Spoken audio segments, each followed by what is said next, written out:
Whenever I think I have a new and important realization, I stop and make a video on that. And this one is a little bit different. It's not about the template or finding the template in the material from antiquity. This is the application of the material, the healing part of it. There's a part of the process where we're turning in, and if you're following my work, just check through the videos. I'm going through the hero's journey template and seeing how that navigates inside the psyche. And the part of it, there is a part at the bottom where there's a transformation. And this is us actually going after and working at the things that we have hidden away inside, the stuff that we don't want to deal with. It's hurtful, it's shameful, it may be angry, all kinds of things that we turn away from and we don't like to deal with it. And at some point we realize, well, that stuff it's emerging anyway. I realize cyclically that stuff is continuing to emerge. I have to do something with it and interact with it. That becomes the part there where you go, okay, the whole trip is easy. It's a simple thing to do. This is the hard part right here. I guess just think about your life and the things that hurt you. And that's it. For each one of us, it's that personal. It's like, it's not your issues that I have to deal with. It is what bothers me. And they could be different things. I could be bothered about something that wouldn't bother you. This all mental. Well, we're in this area trying to figure out how to heal.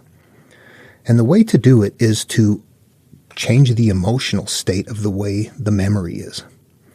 You have a memory, and it's stored with whatever the emotional state is, and it's left that way. It's really ignored and put away, but it continues to act out, and it continues to grow, and we continue to add to it without realizing in life that that's amplifying. We're moving farther and farther away from our childhood happy self and getting more and more into this wreck of things that's one thing is leading to another, which is leading to another, and our lives emerge that way.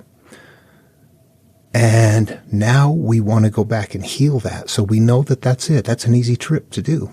It's not an easy thing to do. It's an easy trip to make. Yep, just do this. Oh, okay. Oh my God. But it's a personal thing. When you make this trip, you're on your own. It's in your head. So I realize what the material is getting us to. And it's because I recently was exposed to some world things that I try to stay away from that. The world is going crazy. But here's what I realize. When I was young, something would happen in politics or whatever, Watergate, something like that, Nixon, and it was like, oh, this is horrible. Stuff like that is probably just normal. Yeah, that would be laughed at today. It continually, cyclically swings farther and farther. It gets bigger and bigger. And what happens is we can look back on something that just appalled us. And now it's like, that was no big deal. Look at this stuff over here. We adjust. We get used to things. Humans adjust. We got to be careful how we adjust, but this is an important thing to realize as we're going in. It's like, that's it. Instead of turning away from that stuff, I got molested. You look at this stuff. The more you look at it and the more you try to find a way to view it, at first when you look at it, it's going to be like, oh my God, you're in that. The reason you're hiding is because you're still that victim self or the perpetrator self or whatever the case may be. You start at that point. That's where the memory was left. But you got to take it from there and then start moving it, manipulating it. You're standing outside of yourself in your mind and your imagination, looking at it, and it's painful. You're watching it happen. You're watching it unfold in your mind. I'm not a psychologist, so don't hurt yourself. I'm just extracting from the material and coming up with ideas. So I'm not telling anybody to go do anything. This is what they were doing thousands of years ago. Yeah, that's what I want to do. What were they doing? They were being their own psychologists.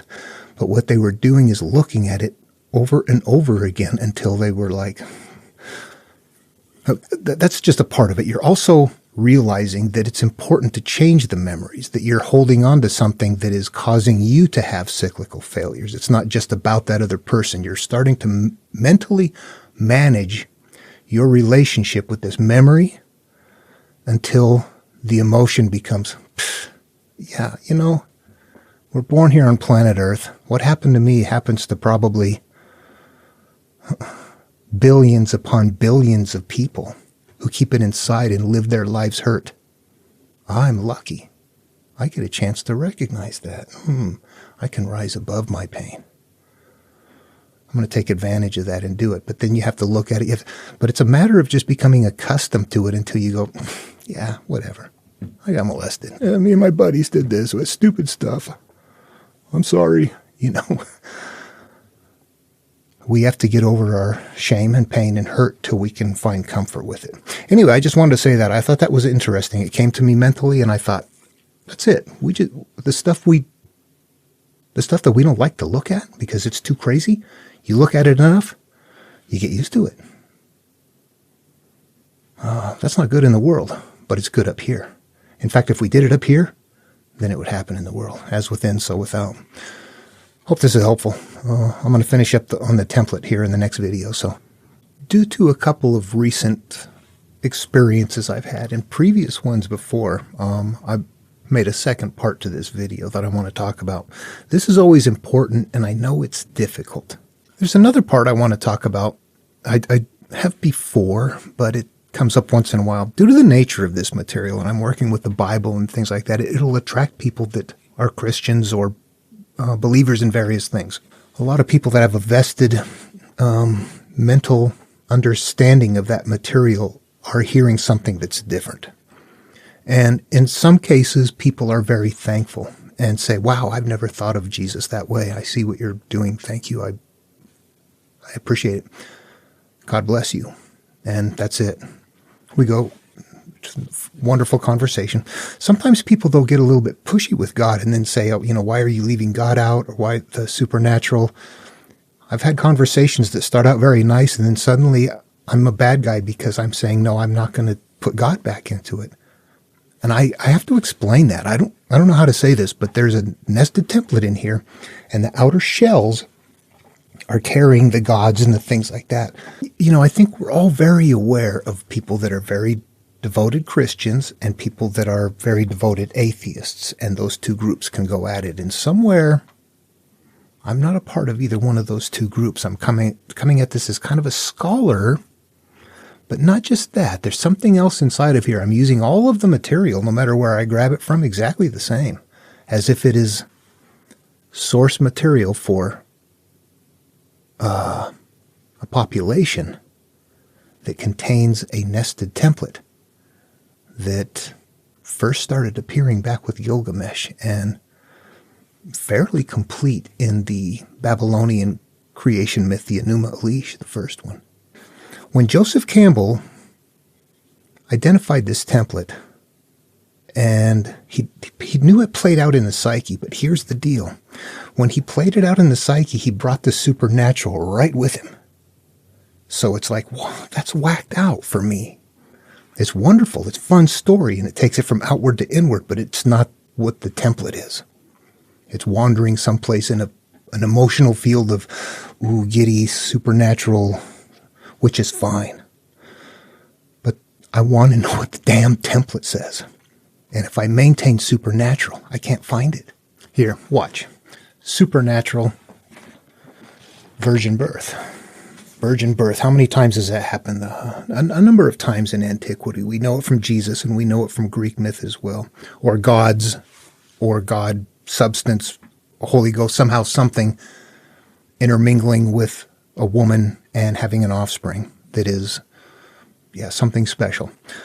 Well, I'm going to go right to Jesus and say, I'm going to use it this way. If I believe in the supernatural, I'm kind of stuck. To do what I'm about to do right now, what you're going to watch me do, would be sacrilegious. I bet people tell me you're doing that new age stuff for doing this, when actually I'm finding the template that is the core of Christianity. Okay, the higher self is God. Jesus is you that is going to be going on the path when it's time to go take care of your old self. That's it. Virgin birth is that. It's the creation of a part of you that is going to be purposeful for some adventure.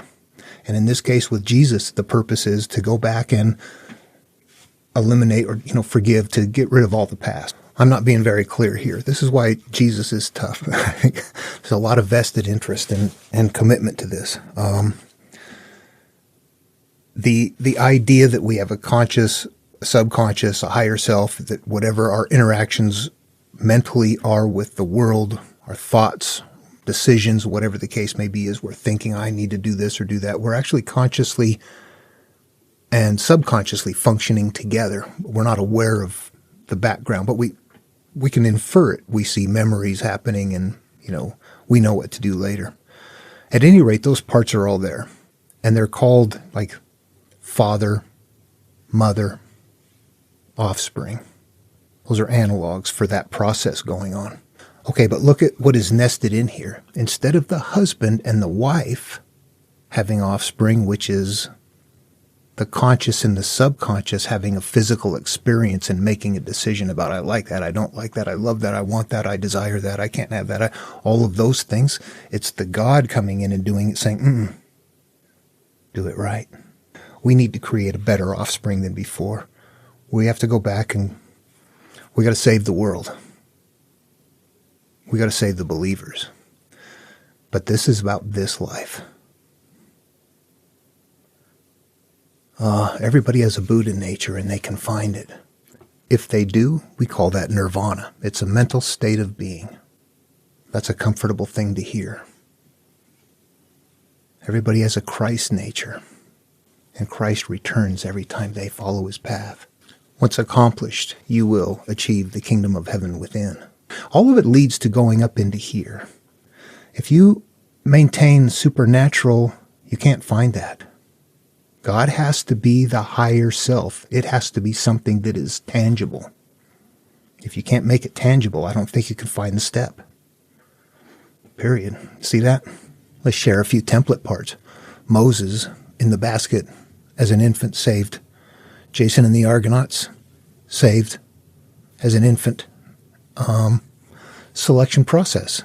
Step 1 of the template. Virgin birth. Step 1 on the template. That's where it starts right there. Yeah. Now, I have thought this through, and I think that there's a possible caveat for you.